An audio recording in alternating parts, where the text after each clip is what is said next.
হিসাবে 30% হিসাবে টাকা নেওয়া হবে 4 লাখ। এই টাকাটা দিয়ে কিন্তু আমরা খালাস না। আমাদের ব্যবসা 2 দিনের জন্য নয়, আপনাদের সেবা দেওয়া, আপনাদের সার্ভিস দেওয়াই আমাদের কাজ। তো যাই হোক, আমি যতটুকু জানি এবং দিতে পারবো বলে আশা করি কোম্পানির কাছ থেকে, আমি ততটুকুই বললাম। ইনশাআল্লাহ পাস এবং মেকানিক সার্ভিস এটা নিয়ে আপনাদের টেনশন করার কিছু নাই ইনশাআল্লাহ। ধন্যবাদ বিজয়কে। এবার আমাদের সামান্য কিছু কথা বলবেন, আলোচনা করবেন আমার শ্রদ্ধেয় RSM স্যার। তিনি যশোর রিজনের দায়িত্বে আছেন, ওভারঅল খুলনা বিভাগের দায়িত্বে আছেন। তার নাম আশাবুদ্দৌলা আসিফ। তার বাসা দিনাজপুরে। আপনাদের ভিতরে অনেক আগেই আপনাদের রিজনে উনি চাকরি করে গেছেন সোনালিকা ডাক্তারে। যারা পুরাতন হয়তো কিছু আছেন, আমার স্যারকে চিনতে পারেন। সেই ধারাবাহিকতায় আমার স্যার কিছু আপনাদের সাথে আলোচনা করবেন। আসসালামু আলাইকুম। আমি মোহাম্মদ আশরাফুদ্দৌলা, RSM হিসেবে এই খুলনা ডিভিশনের দায়িত্বে আছি। আজকে বাংলা মার্ক কর্তৃক আয়োজিত আজকের এই কাস্টমার অ্যাওয়ারনেস প্রোগ্রামের সম্মানিত উপস্থিতি, আসসালামু আলাইকুম। আপনাদেরকে আমি ধন্যবাদ জানাচ্ছি যে আপনাদের মূল্যবান সময় ব্যয় করে আমাদের কথা শোনার জন্য, আমাদের ঢাকায় ভাড়া দিয়ে আমাদের এখানে এসেছেন। এই জন্য আমার এই কোম্পানি বাংলা মার্ক লিমিটেডের পক্ষ থেকে আমি আপনাদেরকে শুভেচ্ছা এবং ধন্যবাদ জ্ঞাপন করতেছি। আসলে আজকের এই প্রোগ্রামটা সাজানো হয়েছে মূলত ট্রাক্টর বিক্রি করার জন্য না। আজকে আমরা আসলে ট্রাক্টর বিক্রি করার জন্য আপনাদের কাছে আসিনি। আজকে আমরা এসেছি মূলত পরিচিত হওয়ার জন্য। আমরা একে অপরের সাথে পরিচিত হব। ব্যবসা করতে গেলে প্রথমে আগে একজনকে চিনতে এবং জানতে হয়। আসলে আমরা আপনাদেরকে চিনতে জানতে এসেছি এবং আপনাদেরকে চেনাতে এসেছি। আপনারা তো কোনোদিন মনে শুনেন নাই বাংলা মার্ক কোম্পানির নাম। আপনারা শুনছেন মেটাল, আপনারা শুনছেন ACI, আপনারা শুনছেন যে কর্ণফুলি, বিভিন্ন কোম্পানির নাম শুনছেন, কিন্তু বাংলা মার্কের নাম শুনেছেন। অথচ এই কোম্পানিটা আজ থেকে 15 বছর আগে এস্টাবলিশ। তারা অন্য বিজনেস করে, এই ট্রাক্টর বিজনেস বলেন বা এগ্রিকালচার ইকুইপমেন্ট বিজনেস বলেন, এই বিজনেসটা তারা নতুন করে স্টার্ট করতেছে। কাজেই আপনাদের কাছে গাড়ি বিক্রির আগে আমাকে রিপ্রেজেন্ট করতে হবে। মানুষ কিন্তু গাড়ি দেখে গাড়ি কেনে না, মানুষকে দেখে কেনে।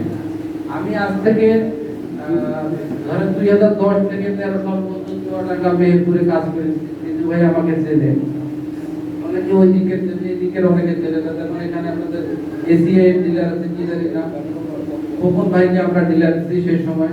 তারপরে দর্শন আর রফিক ভাইকে আমরা ডিলার দিচ্ছি সেই সময়। অনেকে পরিচিত আছে। আসলে আমি মনে করি যে ব্যবসা করার আগে প্রতিষ্ঠানটাকে চিনতে হবে এবং এই প্রতিষ্ঠানের মানুষগুলোকে চিনতে হবে, তারপর ব্যবসা করা। আমরা তো দেখবেন যে এই জীবননগরে অনেক দোকান আছে, সব দোকানে কিন্তু সমান বেচা কেনা হয় না। কিছু কিছু দোকানে অনেক বেশি হয়, কিছু কিছু দোকানে তার চেয়ে কম হয়, আবার কিছু কিছু দোকানে তার বউই হয় না। এটা কি কারণে? তার ফেস ভ্যালু, তার ব্যবহার, তার পরিচিতি সবকিছু মিলাই কিন্তু এটা হয়। কাজে আমাদের ট্রাক্টর কিন্তু এখনো আসেনি, তারপরেও আমরা এই প্রোগ্রামগুলো গোটা বাংলাদেশে করতেছি। কি কারণে? আমাদের কোম্পানির পরিচিতির কারণে, আমার নিজের পরিচিতির কারণে এবং প্রোডাক্ট পরিচিতির জন্য আমরা এই কাজগুলো করতেছি। আসলে আমাদের ট্রাক্টর আসবে মেবি সামনের মাসের 10-12 তারিখে। আমি ট্রাক্টর নিয়ে কিছু কথা বলতে চাই না, কারণ আপনারা সবাই এখান থেকে অনেক লোকই আছে যারা মেসি ফার্গুসন সম্বন্ধে আমার চেয়েও বেশি জানেন। কারণ আমার দেখা যাচ্ছে যে আমার বয়স যখন 8-10 বছর, তখন মনে হয় বাংলাদেশে মেসি ফার্গুসন চলতো। আর আমি যখন ট্রাক্টর ইন্ডাস্ট্রিতে ইনভলভ হই তখন মেসি ফার্গুসন ছিল না, হয়তো কিন্তু ফার্গুসন ছিল, বাইরে ছিল। যদিও আমার বাসা দিনাজপুরে, ট্রাক্টরের রাজধানী। আপনার বাংলাদেশের ট্রাক্টরের রাজধানী দিনাজপুর, আপনাদের যশোর আর হলো আপনার কুমিল্লা। এই 3টে জায়গায় মূলত ট্রাক্টর প্রথম চালু হয়। তারপরে আমি ওখানে কিন্তু রাস্তাঘাটে এত দেখি, হয়তো মাঝে মধ্যে দু একটা চোখে পড়তো। এই ট্রাক্টর যখন করোনা ইন্ডাস্ট্রি আপনাদের বেলারস ট্রাক্টর যে এসেছিল, ঠিক সেই সময় কিছু ট্রাক্টর বাংলাদেশ ঢুকছিল, কিন্তু ওইভাবে ব্যবসায়িকভাবে কখনো আসলে বাংলাদেশে আসেনি। এই জন্য আপনারা যারা ট্রাক্টর তখন যারা মেসি ফার্গুসন কিনছিল, তাদের আসলে স্পেয়ার পার্টসের প্রবলেমটা হয়েছিল। আর এখন যেহেতু আমাদের কোম্পানি কিস্তিতে বিক্রি করবে। তার মানে কি, আমি একটা ট্রাক্টর 18 লাখ টাকায় বিক্রি করব, সেই ট্রাক্টরটাকে আপনাকে 3 লাখ বা 4 লাখ টাকা দিয়ে বাকি টাকা কিস্তিতে দেব। আমার রিস্ক কিন্তু কোম্পানির। আপনার কাছে আমি 4 লাখ টাকায় ট্রাক্টর দিচ্ছি, আমার ট্রাক্টরের দাম 18 লাখ টাকা, এই বাকি টাকাটা উঠবে কিভাবে? এখন এই যে কে জানি বললো যে সিজনে যদি আমি 1 ঘন্টা বসে থাকি তাহলে আমার মাঠ শেষ হয়ে যায়। আমাদের চেষ্টা থাকবে, আমাদের প্রচেষ্টা থাকবে, আমরা যদি ট্রাক্টর দিতে পারি ইনশাআল্লাহ আপনাদেরকে ভালো স্পেয়ার পার্টসও দিতে পারবো আপনাদের হাতে, এবং ভালো মেকানিক দিতে পারবো। এটা আমাদের কনফিডেন্স। এবং আমাদের এই company Bangla mark company agricultural equipment business না, আমাদের হেভি ইকুইপমেন্ট কিছু বিজনেস আছে, যেমন আপনাদের excavator, loader, crane, road roller, এইসব বিজনেস এই কোম্পানি অনেক আগে থেকেই করে।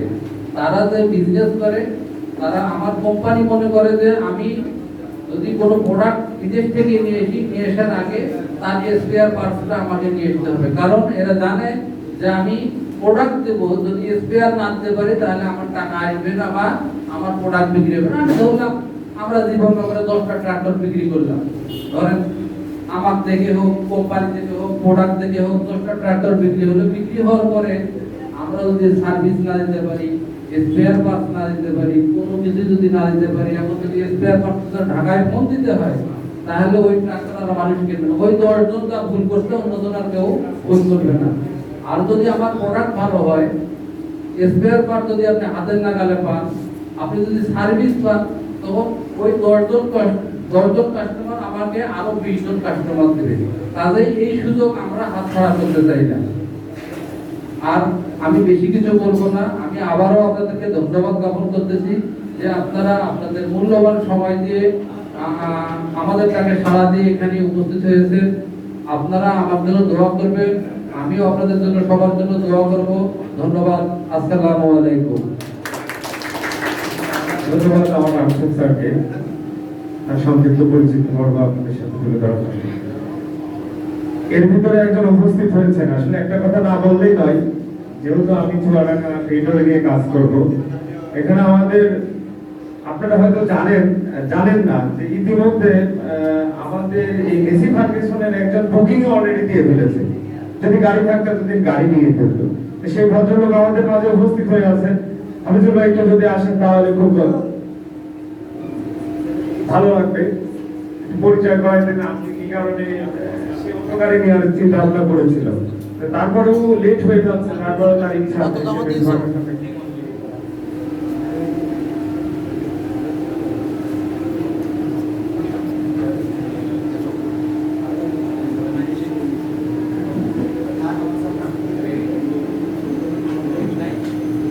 আসসালামু আলাইকুম।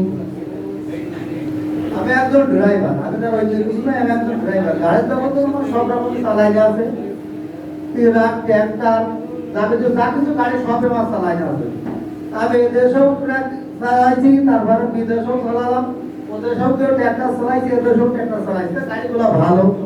এখন মেন সমস্যা থেকে পার্সের ব্যাপারে, পার্সের সুযোগ পাওয়া যায় হাতে করে, খালি গাড়ি চলবে। আর গাড়ি দিয়ে যদি পার্স না পাওয়া যায় তাই তারা চলবে না।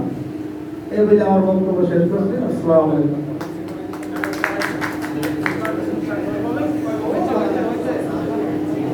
ধন্যবাদ হাবিবুল ভাইকে। এরপরে আমাদের মাঝে আমার ঢাকা থেকে আসছেন আমার ডিজিএম স্যার। স্যার আপনাদের সাথে পরিচয় করবো, শেষ করবেন, গুরুত্বপূর্ণ কিছু কথা বলবেন, আপনাদেরকে একটু ধৈর্য সহকারে সবাই শুনবেন। আমি আমার স্যারকে অনুরোধ করছি।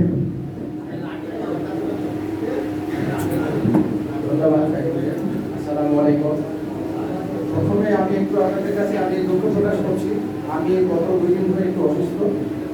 তো তারপরও আমি গত 18 তারিখ থেকে সারা বাংলাদেশে এরকম প্রোগ্রাম করে আসছি। 2 দিন থেকে আমি চৌডাঙ্গাতে আছি। আপনারা দেখছেন আমি ডাবল মাস্ক পরে আছি। আসলে আমি একটু অসুস্থ হয়ে গেলে যাতে আপনাদের একটু থেকে আমি একটু থাকি, এই জন্য আপনারাও মাস্ক পরে থাকবেন। মাস্ক পরলে ভালো হতো আরো। তো সেই জন্য হয়তো আমার কণ্ঠ কথাগুলো একটু সমস্যা হবে, এই জন্য আমি দুঃখ প্রকাশ করছি। আপনারা কোনো অনুসারে আমার কথাগুলো শুনবেন। আমি মোহাম্মদ শামীমুর রহমান শামীম, আমার নাম শামীম। এখানে হয়তো অনেকে দেখতেছি নতুন লোক, পুরাতন লোক হয়তো আমাকে দিতে পারছেন অথবা পারছেন না। আমি একটু আমার পরিচয় দিই। আমি এই অঞ্চলের, আমার ডান পাশে রোহন ভাই আছে, আমাকে যথেষ্টভাবে ভালোভাবে চিনে, ভাই চিনে। আমার নাম শামীম যেহেতু বলছি, এই অঞ্চলে যখন টাপে ট্রাক্টর শুরু হয় তখন আমি এই রোহন ভাইদের সাথে, মোহাম্মদ ভাইদের সাথে, শহীদ ভাইদের সাথে, ওনাদের সাথে আপনাদের কাছে থেকে আমি অনেক গাড়ি বিক্রি করেছি। যখন এই অঞ্চলে কোচাকপুর, মহেশপুর, জীবননগর, দর্শনা, উজ্জ্বল গাড়ি থেকে শুরু করে মেহেরপুর, দেওরাঙ্গা, এই অঞ্চলে আলমডাঙ্গা, তখন কৃষি ব্যাংকেও বিক্রি হতো, তখন এমনি লোনে হতো। ওই সময় আপনাদের এই অঞ্চলে বেলারস গাড়ি আপনারা চালাইতেন। এই অঞ্চলে দত্তবাড়িতে যারা এরা গল্প করলেন যে বেশি ফার্মেশন অনেকের ছিল, অথবা দত্তনগর ফার্মে আশেপাশে এগুলো ছিল, আপনারা দেখছেন। তো আমি সেই 2000 সাল থেকে যখন ইন্ডিয়ান গাড়ি যশোরে টাপে শোরুম করা হয়, তখন এই অঞ্চলে এক পিস কোনো টাপে ট্রাক্টর, ইন্ডিয়ান কোনো গাড়ি এই অঞ্চলে চলতো না। আমি একটা ব্যাগ ঘাড়ে করে, একটা লেদারের ব্যাগ ঘাড়ে করে, তখন আমার বয়স আজ থেকে আরো 20 বছর মনে করেন কম, তো তখন আমি একটা লেদারের ব্যাগ ঘাড়ে করে এই তুফান ভাইদের গ্যারেজে গিয়ে বসে থাকতাম, দর্শনা মোহাম্মদ ভাইয়ের গ্যারেজে বসে থাকতাম, কোচাকপুর শহীদ ভাইয়ের ঘরে বসে থাকতাম, দিনের পর দিন ঘুরতাম, বসে বসে আমি লিস্ট করতাম যে বেলারস গাড়ি কার কার আছে। তো আমি এটা আমার পরিচয় যে আমি এই 20 বছর থেকে টাপে ট্রাক্টর যখন বাংলাদেশে শুরু হয়েছে, এই অঞ্চলে যখন শুরু হয়েছে, তখন থেকে আমি এই ট্রাক্টর ইন্ডাস্ট্রিতে আসি। তারপরে 2007 সাল পর্যন্ত টাপে ট্রাক্টরে এই অঞ্চলে কাজ করে যখন এসিআই মোটর শুরু হয়, সোনালিকা ট্রাক্টর, তখন আমি এসিআই মোটরসে আমরা চলে যাই।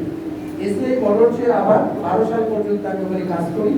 ওখানে কাজ করে অন্য বাংলাদেশের অন্য এরিয়াতে, এটা নর্থ বেঙ্গল রংপুর ডিভিশনে, ওখান থেকে কাজ করে আমি আবার কুমিল্লা মানে চিটাগং ডিভিশনে কাজ করি। তো আপনাদের দোয়ায় আমি এই ট্রাক্টর ইন্ডাস্ট্রিতে এইভাবে সারা বাংলাদেশ আমি একদম টেরিটরি অফিসার, যে ভাইরা যেমন বলে গেলেন যে ইঞ্জিনিয়ারের গল্প, অফিসারের গল্প, এইটা শুনে আমার কাছে একটু খারাপই লাগতো। যখন এত কোম্পানি ছিল না, এত ট্রাক্টর ছিল না, এত অফিসার ছিল না, এই অঞ্চলে আমি সামনে কিন্তু রাস্তায় ঘুরে বেড়াইছি।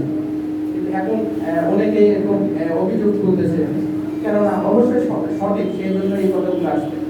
এরপরে আমি আসছি নিউমারান গেট ট্রাক্টরে, তখন আমি ন্যাশনালি একটা সাইট দেখলাম, ওখান থেকে বাংলা মাঠে আমরা এই বাংলা মাঠ বেশি ফার্মেশন নিয়ে আমরা যাত্রা শুরু করছি। এই হলো আমার পরিচয়, যে আমরা একেবারে ট্রাক্টরের একেবারে শুরু থেকে, যেটা তোমার ভাই ভালো বলতে পারবে, ইয়াকুব ভাই, যশোরের ইয়াকুব ভাই ভালো বলতে পারবে। ইয়াকুব ভাই এরকম আমাদের বলছে, আমাকে বলছে যে ইন্ডিয়ান গাড়ি দিয়ে কেউ আরো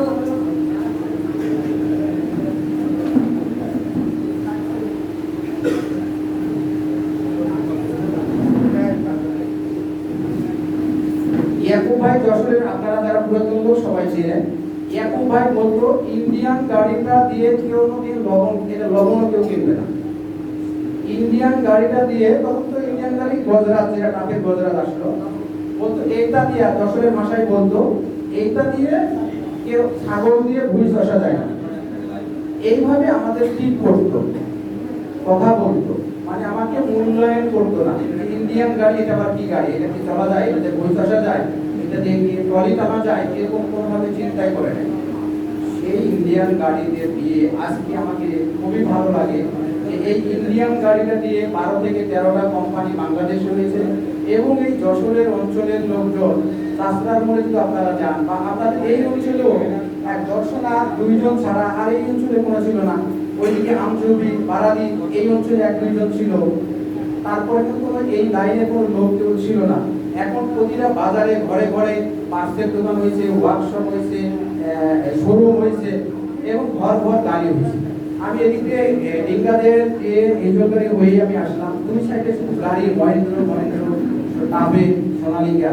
তো এই গাড়িগুলো দেখে আমার কাছে খুব ভালো লাগে যে আমি আজ থেকে 20 বছর আগে দাঁড়িয়ে ঘুরছি এই ইন্ডিয়ান গাড়ি নিয়ে। এখন এই ইন্ডিয়ান গাড়ি দিয়ে আপনাদের অঞ্চলে, সারা বাংলাদেশের অঞ্চলে যারা বিজনেস হিসাবে, ব্যবসা হিসাবে, পেশা হিসাবে নিয়ে আজকে এই জায়গায় আপনারা আসছেন। আমরাও কোম্পানির লোক, আমরাও যারা চাকরি করি, যারা কোম্পানির ব্যবসা করে, তারাও কিন্তু বাংলাদেশে 14টা কোম্পানি তৈরি হয়েছে। তো এটা আমাকে খুব ভালো লাগে যে ইন্ডিয়ান গাড়ি নিয়ে আমাকে কেউ মূল্যায়ন করে নাই। তো আমি সেই জন্য আমার এই ছোট্ট পরিচয়টা দিলাম। কারণটা হচ্ছে যে আপনারা অনেক কোম্পানি এখানে আছে, অনেক কোম্পানির সাথে ব্যবসা করতেছেন, অনেক গাড়ি আপনারা পরিচালনা করছেন, অনেক ড্রাইভার ভাইরা এই ইন্ডিয়ান গাড়ি চালানো শিখে নেয়, আমরা শিখাইছি। ইন্ডিয়ান গাড়ির বেলারসের ট্রলিটা এই বজরাজে লাগাইলে টানতে পারতো না, এই টানা কিভাবে টানতে পারতো, কিভাবে টানে, কিভাবে শক্তি দেওয়া হয়, এটা আমি স্বামী মেকানিক শিখেছি।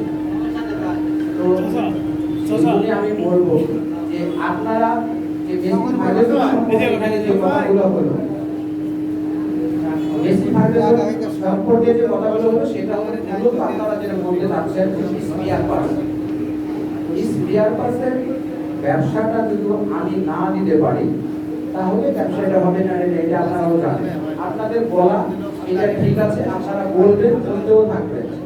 আমরা আপনাকে আশ্বস্ত করতে পারি এই যে বেসিক ভাইব্রেশনের ভাই যখন বলে গেলেন, আরেক ভাই বলে গেলেন, এখনো আমাদের ম্যানেজার সাহেব বললেন আমরা গাড়ি কিন্তু এখন বিক্রি করে নেই। বাংলাদেশে আজ পর্যন্ত গাড়ি এখনো ঢোকে নেই, আগামী সপ্তাহে আমরা হাতে পাবো। আগামী সপ্তাহে হাতে পাবো। আপনি এখনই যদি মনে করেন যার পুরাতন 275 গাড়ি আছে, যার বজরাজ গাড়ি আছে, যার নাপের 45 গাড়ি আছে, ইচ্ছা যদি করেন এখনই আপনি বেসিক ভাইব্রেশনের স্পিয়ার পার্টস আপনি কিনবেন। তাহলে কি হবে, আপনি নওগাঁ রহমানকে ফোন দিবেন, আপনি ঢাকাতে ফোন দিবেন, আপনি যশোরের হয়তো কেউ এখন রাখে, অথবা ফোন দিলে আনিয়ে দিতে পারবে। আপনাকে কিন্তু ইংল্যান্ডে, আপনি যদি পাকিস্তানে, আপনি যদি তুরস্ক, আপনি তুর্কি, এই সব দেশের নাম ধরে যদি বলেন আমি বেসিক ভাইব্রেশনের spare parts, line and piston ring আমি কিনবো, আপনি কিন্তু পাবেন। কিন্তু আমার গাড়ি কিন্তু এখনো আসে নাই, আমার গাড়ি আসে নাই, আমার পার্টস কিন্তু বাংলাদেশে আছে। আপনারা টাফে গাড়ি ব্যবহার করছেন, টাফে গাড়িটা এখানে ইন্ডিয়ান, টাফেটা ইংল্যান্ডের সাথে যৌথভাবে বেসিক ভাইব্রেশনের সাথে জয়েন্ট ভেঞ্চার। তো আপনারা যেহেতু টাফে গাড়ি চালাইছেন, টাফে গাড়ির মানে বেসিক ভাইব্রেশনের সাথে টাফে গাড়ির কিছু সিমিলার আছে, পার্টস, আউটগোয়িং, ওনার, এই জিনিসগুলো কিছু কিছু জায়গায় আপনার মিল আছে। তো সেই ক্ষেত্রে এখনো যারা টাফে গাড়ি ইউজ করে, আপনাদের এই অঞ্চলে করে কিনা জানি না, আমার বাড়ি নওগাঁ, নর্থ বেঙ্গল নওগাঁ লোক, দিনাজপুরের লোক, কবিতার লোক এখনো টাফে গাড়িতে ইংল্যান্ডে, পাকিস্তানের বেসিক ভাইব্রেশনের পার্টস লাগায়, বেসিক ভাইব্রেশনের ফিল্টার ইউজ করে। আপনারা হয়তো এই অঞ্চলে করেন না, এই জন্য হয়তো এটা জানেন না। তো সেই দিক থেকে আপনারা ইচ্ছা করলেই আমি পার্টস যদি ইম্পোর্ট না করি, কোম্পানি বাংলা মার্ট যদি ইম্পোর্ট না করে, আপনারা কিন্তু বেসিক ভাইব্রেশনের পার্টস যে কোনো জায়গায় আপনারা এটা নিতে পারবেন, কিনতে পারবেন। আমার বেসিক ভাইব্রেশন ট্রাক্টর এমন একটা ট্রাক্টর যেটা বাংলাদেশে আপনি কেনার পরে আমি কোম্পানি যদি সার্ভিস নাও দিয়ে থাকি তাহলেও আপনি এটা সার্ভিস নিজেরাই করতে পারবেন। কেননা এই গাড়িটা অনেক আগে বাংলাদেশে বিভিন্ন পিএলসি, সরকার, বিভিন্ন প্রাইভেট সেক্টরে, বিভিন্ন টি বাগান মানে চা বাগানে এখনো চলে। সেই ক্ষেত্রে এটার একটা বিষয় আছে। আরেকটা পাশাপাশি আজকে 20 থেকে 30 বছর আগে থেকে টাফে ট্রাক্টর ইন্ডিয়া থেকে মেসিরি কর্পোরেশন একটা ট্রাক্টর বাংলাদেশে এসে মার্কেট তারা শেয়ার নিয়েছে, অনেক কোম্পানি তাদের বাংলাদেশে আছে, চলে। সেই দিক দিয়েও আপনার সার্ভিস বিষয়টা, টাফে ট্রাক্টরের যে সার্ভিস যে ইস্যু, সার্ভিস যে সিস্টেম, সেম জিনিসটা বেসিক ভাইব্রেশনের থেকে যেহেতু ওরা কোলাবোরেশন করা, সেই জন্য করে যারা টাফে গাড়িও ইউজ করেছে, যারা চালাইছে, তারা কিন্তু এই বেসিক ভাইব্রেশন গাড়িটার সাথে এরা আর কোনো ডিস্টার্ব ওইভাবে কষ্ট বোধ হবে না। যে আমি আজকে ইন্ডিয়ান কোনো গাড়ি যদি নিয়ে এসে আপনাদের সামনে কথা বলতাম, সবগুলো একেবারে নতুন হতো, নতুন ভাবে আপনাদের চিনাইতে হতো, নতুন ভাবে আপনাদের পার্টস নিয়ে আলোচনা হতো, নতুন ভাবে আমার 100% পার্টস ইনপুট করে আপনাদের কাছে আমার দিতে হতো। 100% মেকানিক ইঞ্জিনিয়ার ওই গাড়ির বেস করে আমাদের ট্রেনিং করে নিয়ে এসে আপনাকে দিতে হতো। তো বেসিক ভাইব্রেশন হওয়ার সুবিধার্থে আমার এই বাংলা মার্ট যদি এত কিছু নাও দিয়ে যদি আপনার কাছে গাড়ি বিক্রি করে, তাও আমি মনে করি আমার কাস্টমার কোনোদিন বসে থাকবে না পার্টসের জন্য, কোনোদিন মেকানিক ইঞ্জিনিয়ারের জন্য কষ্ট পাবে না। হ্যাঁ, এর সাথে আমরা অবশ্যই আমরা ইনশিওর করব আমাদের টিম অলরেডি আমাদের ক্যাটালগ আপনাদের হাতে আছে, দেখবেন সারা বাংলাদেশে আমাদের শোরুমের নাম, লিস্ট, মোবাইল নাম্বার আছে। বাংলাদেশে কোন কোম্পানি প্রথম গাড়ি আনার আগে এতগুলো শোরুম, এতগুলো লোক কোনোদিন কেউ নিয়োগ দেয়নি, কেউ শুরু করে নাই। আপনারা দেখেন ওই ক্যাটালগে প্রত্যেকটা বাংলাদেশের হলো ঠিকানা আছে, টেরিটরি অফিসারের নাম ঠিকানা মোবাইল নাম্বার আছে। রিজন আমাদের বাংলাদেশের 60টা অনেক বড় বড় শোরুম আমরা উদ্বোধন অলরেডি করেছি। আপনারা যদি যশোরে যান দেখবেন যশোরে শুধু 7-8টা শোরুম থাকে, তার মধ্যে আমার একটা শোরুম আপনাদের দোয়ায় আমরা একটু সুন্দর করতে পারছি। তো আরো 5টা-7টা শোরুম আরো 20 বছর 10 বছর ধরে বাংলাদেশে ব্যবসা করতেছে বিভিন্ন কোম্পানি, আমরা মাত্র শুরু করতেছি। তো আজকে শুরু যেটা আমরা করছি, আপনাদের যেভাবে আমরা রেসপন্স পাচ্ছি সেই দিক দিয়ে আমরা খুবই খুশি। এই জন্য আমরা মনে করতেছি মেসি ফার্গুসন অনেক পুরাতন একটা কোম্পানি। আমি মেসি ফার্গুসন সম্পর্কে আপনারা যেহেতু এই অঞ্চলে দত্তনগর ফার্মের সাথে সম্পৃক্ত, এই অঞ্চলে আপনাদের বাড়ি, অনেকে আপনারা মেসি ফার্গুসন দেখেছেন চালাইছেন, এই জন্য আপনাদের এখানে এত মানে আমার কিছু বলার নাই। অন্যান্য অঞ্চলে আমরা আমি গত সপ্তাহে হলো রামপুরিয়া একটা প্রোগ্রাম করলাম, ওখানে মেসি ফার্গুসন এত জানে না, অনেক কিছু আমাদের বলতে। আমি মেসি ফার্গুসন সম্পর্কে এখানে অনেক যারা জুনিয়র ভাইরা আমার আছেন তাদের সম্পর্কে আমি একটু বলতে চাই। এখানে দেখেন এই দুইজন ভদ্রলোকের একটা ছবি আমরা এখানে দিয়েছি। এই দুইজন ভদ্রলোকের নাম হলো, একজনের নাম মেসি আর একজনের নাম ফার্গুসন। এই দুইজন হলো বন্ধু মানুষ। এই দুইজন পৃথিবীতে যখন ট্রাক্টর মানে এই মেশিনারি নিয়ে চিন্তা ভাবনা করে গরু মহিষের হালের পরে, তখন এই দুই বন্ধু এই মেসি ফার্গুসন আর দুই বন্ধু মিলে এই ট্রাক্টরটা 1847 সালে তারা তৈরি করে।